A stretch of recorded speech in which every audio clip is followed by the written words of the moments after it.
Okay, so this is the last horn that I have to show.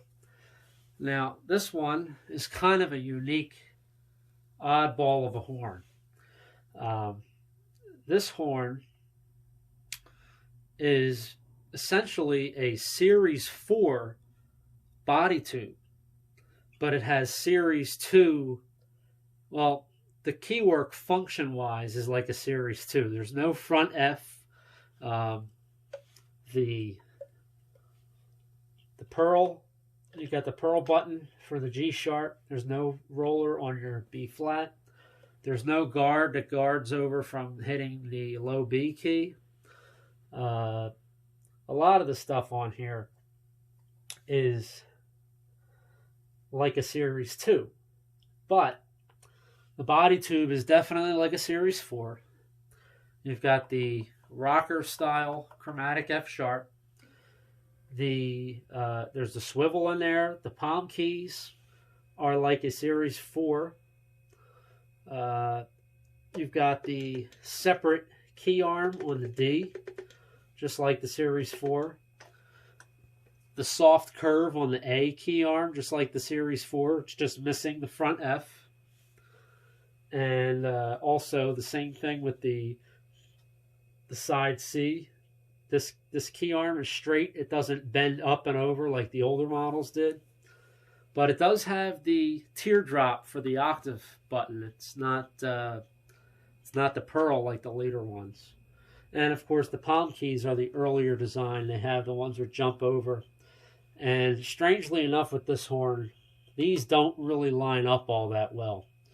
I have my theories as to why that is. And part of that theory I'm going to get into right now. If you look at this horn, you look at the serial number, if you could see that. See that R? That R in the front. That has to mean something. I've never seen another Buescher True Tone that has that, just like that. I know they have some that have an FR stamp on them. And there's some information online on some forums about those. But this is different.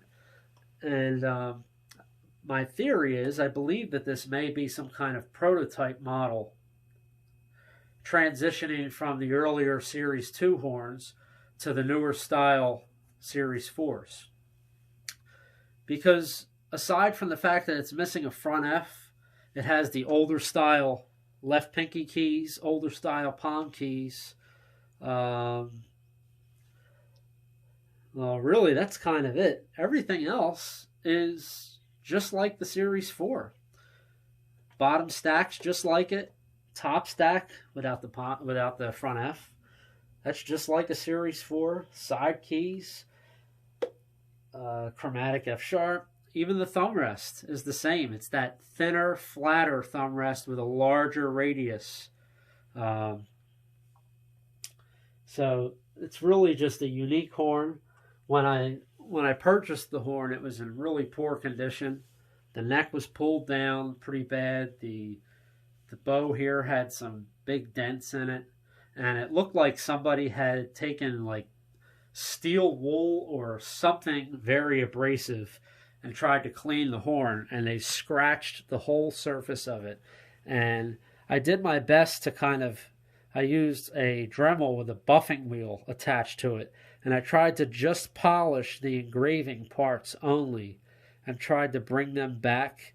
And it did work to some extent, but you can still see, if you catch the light, see those scratches going side to side? This whole horn is covered in those scratches. And had it not been for the scratches, it would actually look pretty good. And the bell has some scratches and stuff to that, but it's not terrible. But some of the weird things. Now when I padded this had the original pads on it. So from the factory, this horn had 2 different color pads. Most of them were white. They were the kid leather pads that the earlier horns had. But the chromatic F sharp, you can kind of see peeking through here, that had the tan pad, and also the side C that has the tan pad. And that's just how that's how this left the factory. And I'm very confident that's how it was. All the pads, like nothing looked like it had ever been changed. And my thought on that is the side C and the chromatic F sharp were keys that were changed. You know, they were redesigned later on. So perhaps maybe that has something to do. You know, later on all the horns switched over to the tan pads. So I don't know. There's got to be some kind of connection there. But I just thought that was rather intriguing how just the side C and the chromatic F sharp had the tan pad and everything else was the white. Now you'll see this has a 1940s Mercury dime soldered in here, and that's because there was nothing here when I got this horn. It had the screw, but the flat piece, that flat circle that's normally here, was missing. So I had this kind of beat up old Mercury dime, and I said, you know what, that would look kind of cool. So soldered that in there, and it works. It's actually a little bit bigger diameter than the original one, so it's easier to turn.